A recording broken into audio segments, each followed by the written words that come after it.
Hello दोस्तों, स्वागत है आपका एनवी एजुकेशन में। तो आज हम स्टार्ट कर रहे हैं मैप ऑफ इंडिया यानी कि भारत का नक्शा, जो हमने ये सीरीज़ चला के रखा है उसका सेट नंबर 4। ठीक है, इससे पहले हमने 3 सेट्स प्रैक्टिस किए, उसमें बहुत ज़रूरी जो भी मैप पॉइंटिंग थी वो हमने किया था, जो एग्ज़ाम्स में मेनली आते हैं। और अब हम स्टार्ट कर रहे हैं ये इसका सेट नंबर 4। तो चलिए देखते हैं इसमें क्या क्या है एक एक करके। सबसे पहले यहाँ पर है शिवालिक रेंज, शिवालिक श्रेणी। देखिए शिवालिक क्या है, शिवालिक श्रेणी जो है वो हिमालय पर्वत का एक भाग है, हिमालय पर्वत का सबसे दक्षिणतम भाग है। ठीक है, हिमालय को जब हम पढ़ते हैं तो हिमालय को 3 हिस्सों में बांट करके पढ़ते हैं, यानी कि सबसे पहले ऊपर का पूरब का भाग, और फिर उसके बाद आता है मिडिल हिमालय। ठीक है, और उसके बाद अंत में आता है आपका शिवालिक हिमालय।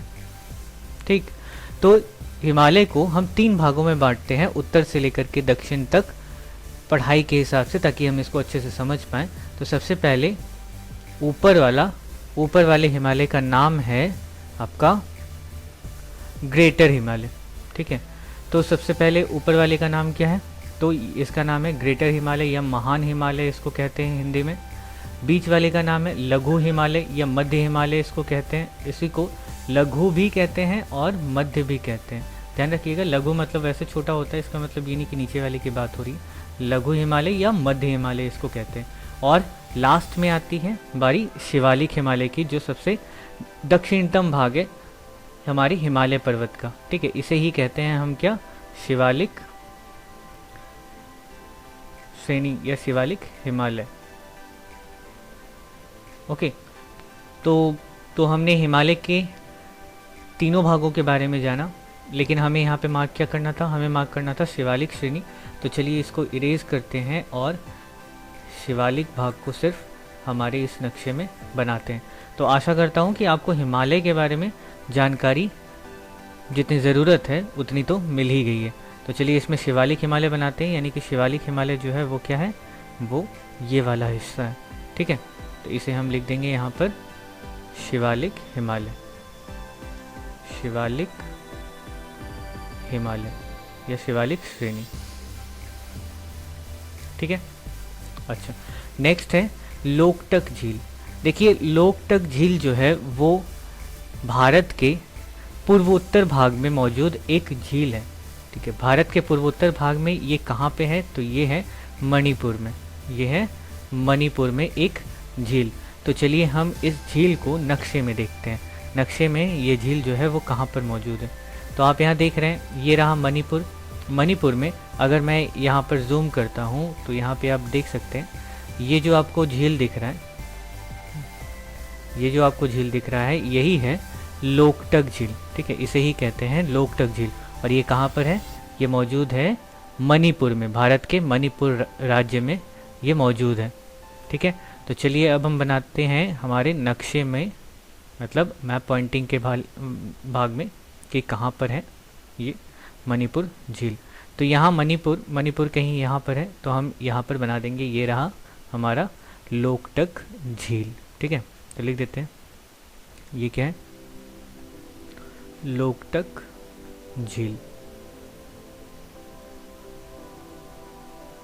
ओके, तो यहाँ पे लोकटक झील हो गया। अगला देखिए क्या है, मेघालय पठार।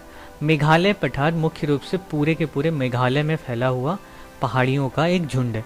ठीक है, तो यहाँ पर मेघालय है, ये रहा मेघालय वाला हिस्सा, तो इसे हम मार्क कर देंगे। और यहाँ पर क्या है, मेघालय का पठार है, मेघालय पठार। अच्छा, मेघालय की बात करें तो मेघालय के बारे में अगर जानना हो तो इसमें 3 मुख्य पर्वत श्रेणियां हैं जिसको आपको जानना चाहिए। 3 मुख्य पर्वत श्रेणियों के नाम क्या क्या है, तो वो है गारो, खासी और जयंतिया। ठीक है, ये 3 मुख्य पर्वत श्रेणियां जो मेघालय में हैं। इन 3 मुख्य पर्वत श्रेणियों की मतलब बहुत स्पेशलिटी एक ये है कि ये तीनों पर्वत श्रेणियां जो है ना वो कोन शेप की आकृति में, मतलब इस तरह के आकृति में ये मेघालय में फैली हुई है, जिसके वजह से जब भी बंगाल की खाड़ी से पानी से भरी हुई, लबालब पानी से भरी हुई हवाएं जब चलती हैं बारिश के मौसम में, तो ये तीनों पहाड़ियाँ क्या करती हैं, ये तीनों पहाड़ियाँ हवाओं को घेर लेती हैं और कस के पकड़ के रखती हैं और सारा का सारा पानी मेघालय में गिरा देती है।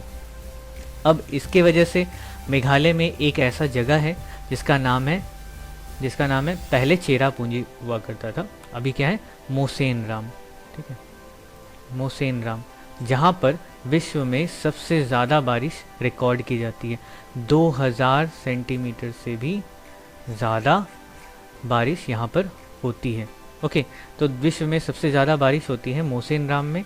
वो किसके वजह से, वो इन तीनों पहाड़ियों की वजह से, जिनका नाम है गारो, खासी और जयंतिया। ये तीनों पहाड़ियाँ कहाँ हैं, मेघालय में है, और पूरा मेघालय पठार ही है। ठीक है, तो चलिए इसको इरेज करते, जो जो यहाँ पे ज़रूरत नहीं है मैं उससे हटाता हूँ। ओके, उम्मीद है कि आपको ये समझ आया होगा। ठीक है, अगला देखते हैं। अगला हमारे पास क्या है, साबरमती नदी। ठीक है, तो साबरमती नदी बनाने के लिए तो हमें इसको इरेज करना पड़ेगा, ये हमारे नक्शे में ज़रूरत नहीं है। तो चलिए साबरमती नदी बनाते हैं। तो साबरमती नदी जो है वो अरावली पर्वत से निकलती है और गल्फ ऑफ खंबत की खाड़ी में गिर जाती है। अब अरावली पर्वत है कहाँ पे, अरावली पर्वत जो है वो इस जगह पे है। मैंने जो हमारा पहला सेट था उसमें मैंने बनाया था, शायद पहला या दूसरा वाला सेट है जिसमें हमने अरावली पर्वत के बारे में जाना था। यहाँ पे अरावली पर्वत है। ठीक, अरावली पर्वत के बगल से ही निकलती है ये साबरमती नदी। तो साबरमती नदी निकल करके राजस्थान से निकल के गुजरात से होते हुए ये गल्फ ऑफ खंबत यानी खंबत की खाड़ी जो कि यहाँ पर मौजूद है इसमें गिर जाती है। ठीक है, यहाँ पर गिर जाती है। तो ये हमारा कौन सा नदी है, ये है साबरमती नदी। तो यहाँ से इसको हटाओ और ये रहा हमारा साबरमती नदी, साबरमती नदी। ठीक है, ओके। तो हमने जाना इसमें क्या, शिवालिक रेंज के बारे में, जो हिमालय का दक्षिणतम भाग है। लोकटक झील मणिपुर में मौजूद है। मेघालय के पठार मेघालय में फैला हुआ है, जिसमें हमने गारो, खासी, जयंतिया 3 पहाड़ियों के बारे में जाना। साबरमती नदी ये राजस्थान में अरावली पर्वत के बगल से निकलते हुए, अरावली पर्वत के पास से निकलते हुए ये गल्फ ऑफ खंबत यानी खंबत की खाड़ी में गुजरात के पास गिर जाती है। ठीक है, तो ये रहा साबरमती नदी। ओके, अब अगला बात करते हैं। अगला जो है हमारे पास, इसके बारे में तो जानकारी ऑब्वियसली आपको बहुत ज़्यादा होगी ही कि सदाबहार वन। सदाबहार वन क्या है ये मैं बता दूं। सदाबहार वन, देखिए हमारे देश में, वैसे हमारे देश में बहुत सारे वनों के प्रकार पाए जाते हैं। अब पेड़ों की अगर मैं बात करूं, सिर्फ पेड़ की अगर मैं बात करूं, तो 2 तरह के पेड़ इस धरती पर हैं। एक वो जो अपने पत्ते एक समय के बाद छोड़ देते हैं, और एक वो जो हमेशा पत्ते अपने पास ही रखे रहते हैं।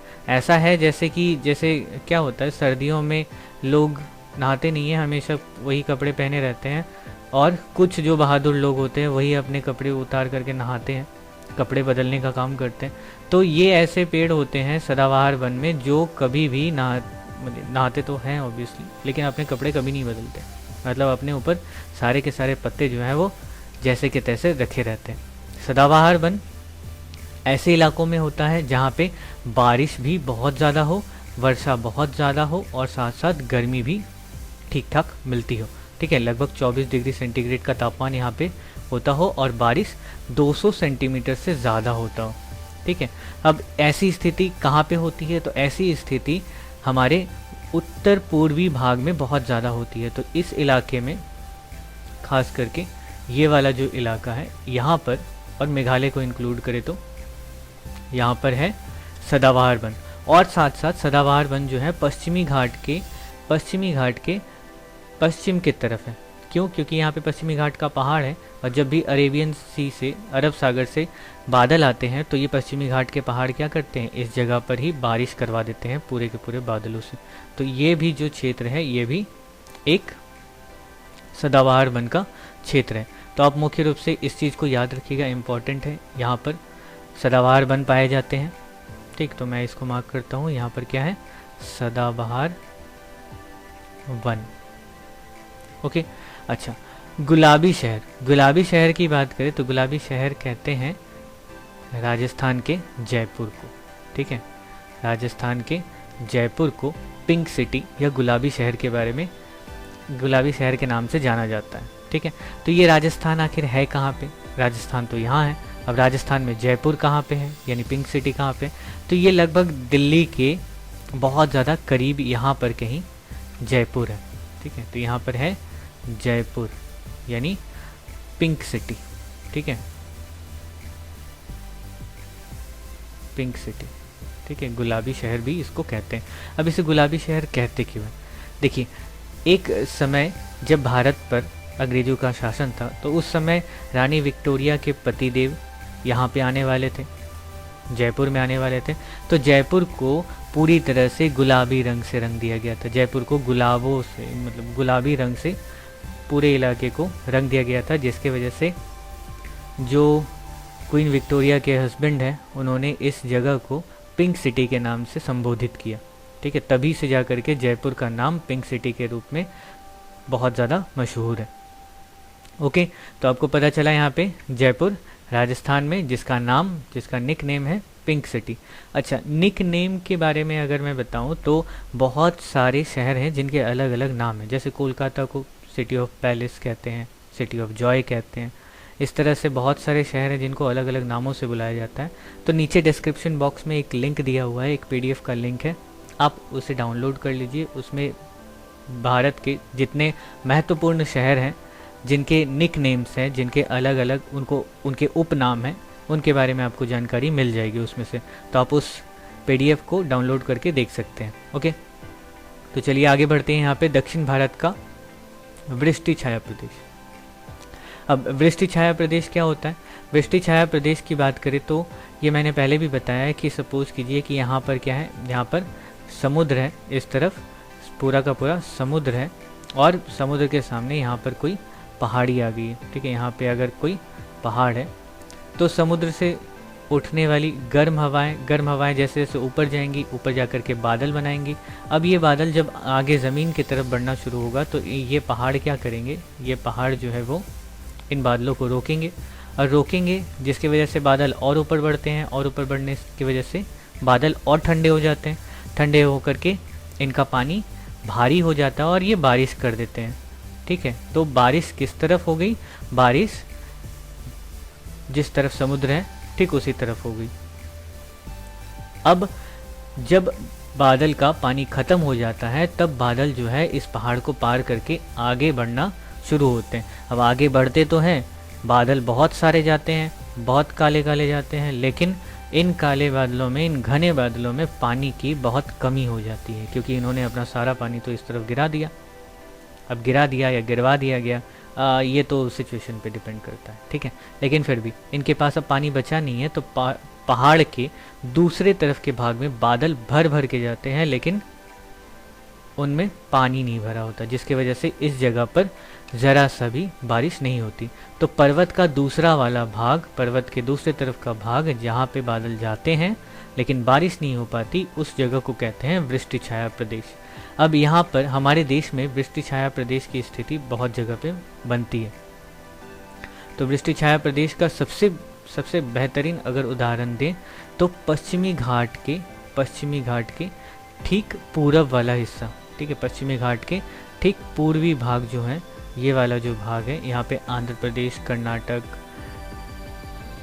केरल तो पूरा पानी से डूबा हुआ रहता है, कर्नाटक, यहाँ पे आंध्र प्रदेश और महाराष्ट्र का थोड़ा सा इलाका, ये पूरा पड़ जाता है आपका वृष्टि छाया प्रदेश में।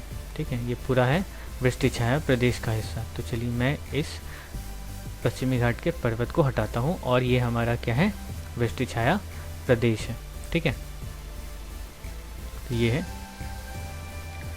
वृष्टि छाया प्रदेश या वृष्टि छाया क्षेत्र। ठीक, होप आशा करता हूँ कि आपको ये भी समझ आया होगा। तो हमने यहाँ पे सदाबहार वनों के बारे में जाना। सदाबहार वन कैसे वन होते हैं? जहाँ पे बारिश बहुत ज़्यादा हो, तापमान भी बहुत ज़्यादा हो, ऐसे जगहों में सदाबहार वन बनते हैं, जो कि हमारे देश में जो पूर्वोत्तर का भाग का इलाका है वो है। ठीक है, गुलाबी शहर यानी कि पिंक सिटी, जो कि जयपुर को पिंक सिटी के नाम से जाना जाता है, वो कहाँ पे है? तो राजस्थान में। मैंने बताया कि इसका नाम पिंक सिटी क्यों पड़ा है, ये भी हमने जाना। और दक्षिण भारत का वृष्टि छाया प्रदेश। तो देखिए दक्षिण भारत में यही वाला हिस्सा है, पश्चिमी घाट के ठीक पूर्व का भाग वृष्टि छाया प्रदेश में बदल जाता है। कंडीशन मैंने आपको पूरा बता दिया। तो चलिए अब आगे बढ़ते हैं अगले टॉपिक की तरफ। तो ये जो अगला है क्या है, भारत का एक चाय उत्पादक क्षेत्र। भारत में चाय की उपज जो है वो बहुत जगहों पे होती है, मुख्य रूप से ऐसी जगहों पे होती है जहाँ पे पर्वत है, ठीक है, क्योंकि चाय की खेती को यानी चाय को मुख्य रूप से चाय के पेड़ों को पानी की ज़रूरत बहुत ज़्यादा होती है, लेकिन रुके हुए पानी की ज़रूरत बिल्कुल नहीं होती है। अगर रुका हुआ पानी में चाय के पौधे लगाए जाए तो वो ख़राब हो जाएंगे। तो ऐसे जगह जहाँ पे पानी भी चाहिए लेकिन रुका हुआ पानी नहीं चाहिए, तो वो कौन सा होगा, जहाँ पे पहाड़ होंगे। और साथ साथ इनको गर्मी तो चाहिए लेकिन धूप की ज़रूरत ना हो, मतलब धूप ज़्यादा ना हो, गर्मी हो लेकिन धूप ना हो, ऐसी स्थिति में भी चाय की खेती होती है। तो जब आप बात करते हैं चाय उत्पादन की, तो असम के चाय का नाम बहुत ज़्यादा आता है। तो असम का इलाका जो है, यहाँ पर असम का जो ये भाग है, यहाँ पे चाय की खेती बहुत ज़्यादा होती है। साथ साथ भारत में सबसे ज़्यादा मशहूर, इवन पूरी दुनिया में मशहूर है दार्जिलिंग के चाय, जो कि यहाँ पर है। यहाँ पर दार्जिलिंग है, दार्जिलिंग के चाय भी बहुत ज़्यादा मशहूर है। केरल, कर्नाटक, इन इलाकों में भी चाय की खेती होती है। तो हमें पूछा है भारत का एक चाय उत्पादक क्षेत्र, आप याद करके रख सकते हैं, असम में चाय की खेती बहुत ज़्यादा होती है। तो ये है भारत का एक चाय उत्पादन केंद्र। तो एक चाय उत्पादक क्षेत्र, ठीक है, असम। ओके, अगला बात करते हैं हल्दिया पेट्रोकेमिकल केंद्र। हल्दिया पेट्रोकेमिकल केंद्र के बारे में मैंने पिछले वीडियो में बताया। यहाँ पे देखिए वापस से एक और सेट में हमें यही सवाल मिलता है। इसी तरह से देखते जाइएगा कि सवाल जो है ना वो रिपीट होते जाएंगे, तो आपको धीरे धीरे अगर आप कंटिन्यू मेरे साथ बने रहते हैं तो आपको बहुत सारे सवाल कॉमन मिलेंगे और साथ साथ याद भी होते चले जाएंगे, ठीक है। तो हल्दिया पेट्रोकेमिकल केंद्र पश्चिम बंगाल में, पश्चिम बंगाल में कहीं यहाँ पर हल्दिया पेट्रोकेमिकल केंद्र है, ठीक है। तो मैं इसे लिख देता हूँ, यहाँ पर क्या होगा, ये हल्दिया